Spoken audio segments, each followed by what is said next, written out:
அந்த ஊர்ல அந்த பொண்ணுக்கு அப்பதான் கல்யாணம் ஆயிருக்கு.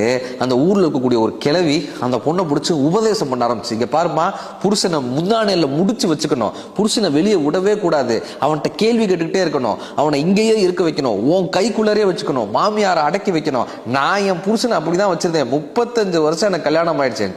இந்த பொண்ணு ரொம்ப ஆச்சரியத்தோட கேட்டிருக்கு, ஏன் பாட்டி 35 வருஷமா உங்க வீட்டுக்காரர் உங்க பேச்சையா கேட்கிறாரு? அவர் கல்யாணமான முத நாளே ஓடி போயிட்டாருன்னு இருக்கு அந்த பாட்டி. வீடுன்றது டிபெண்டா, கணவன் மனைவி டிபெண்டா இண்டிபெண்டா, அவர்கள் இன்டர் டிபெண்டன்ட் என்று ஆலோசகர்கள் சொல்றாங்க. சார், மீனாட்சி அம்மன் அத்தனை அரசர்களை ஜெயித்து விட்டு கைலாய மலைக்கு செல்லும் போது சிவபெருமானிடம் தோற்றார் என்று சிவபுராணம் சொல்கிறது.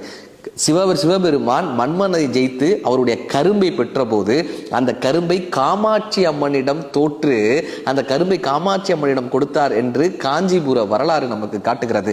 கணவன் மனைவியிடம் தோற்கும் போதும் மனைவி கணவனிடம் தோற்கும் போதுதான் இல்வாழ்க்கை இருக்கிறது.